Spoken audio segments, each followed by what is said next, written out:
ओम नमः शिवाय, श्री शिवाय नमस्तुभ्यम, हर हर महादेव। आप सबको पता ही होगा, बहुत लोग पशुपति व्रत रखते हैं और ऐसी छोटी छोटी गलतियां कर देते हैं कि जिससे उनका पशुपति व्रत खंडित हो जाता है और उनको पता भी नहीं चलता।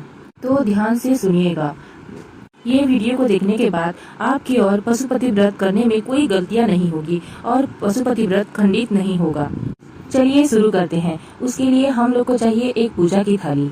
ये थाली में मतलब जितने सामग्री आए जो कि सुबह की पूजा में भी यूज हो और शाम की पूजा के में भी यूज हो। ऐसा नहीं है कि सुबह आप अलग सामान लेके जाएं और शाम को अलग सामान लेके जाएं। आपको एक ही थाली में सुबह और शाम दोनों की पूजा करने की सामग्री एक ही थाली में लेके जाना है। आपका सुबह का जो सामान रहेगा उसी सामान को आपको लेके मंदिर जाना है और उसको बचा के ला के शाम को फिर उसको लेके जाना है।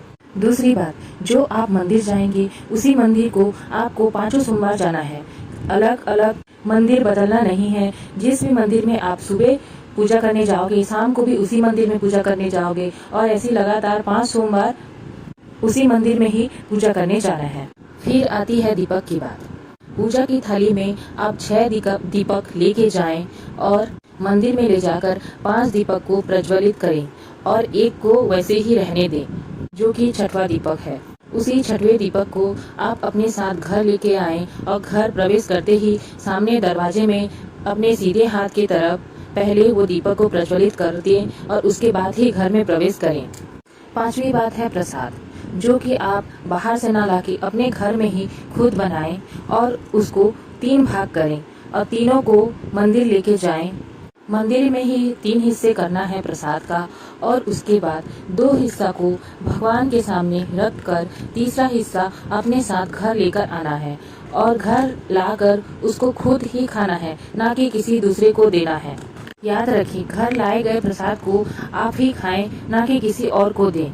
6वीं बात, अगर पति पत्नी दोनों ये व्रत रखते हैं तो ऐसा नहीं है कि दोनों एक ही थाली में पूजा करें। दोनों के लिए अलग अलग थाली चाहिए, अलग 5 दीपक चाहिए, अलग ही प्रसाद का थाली चाहिए। समझ लिए, दोनों को 2-2 थाली करना है, एक ही थाली में नहीं करना है। और सबसे जरूरी बात, अगर आप पशुपति व्रत कर रहे हैं उसी बीच अगर आपका दूसरा कोई व्रत पड़े, जैसे कि तीज हो, करवा चौथ हो और कुछ भी हो, तो उस टाइम आपको पशुपति व्रत नहीं करना है। दूसरा व्रत ही रखें, वो खत्म हो जाने के बाद आप फिर से अपना पशुपति व्रत कर सकते हैं। सबसे जरूरी बात, अगर आप पशुपति व्रत के बीच में आपको कुछ काम आ जाए, जैसे कि दूसरे गांव जाना पड़े या और कुछ भी काम आए, तो उस टाइम आप उस व्रत को ना करें और वापस आके अपने घर में ही और जिस मंदिर में जा रहे हैं उसी मंदिर में ही अपना व्रत को करें, बाहर कहीं ना करें।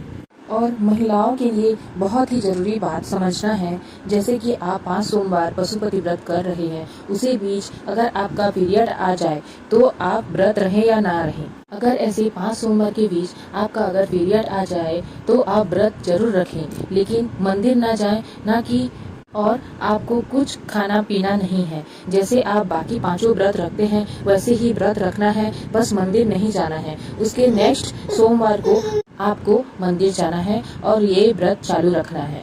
और लास्ट में जब आपका 5वां व्रत हो तो आप उसका उद्यापन उसी दिन कर सकते हैं, ना कि कोई अलग दिन इसका उद्यापन करना पड़ता है।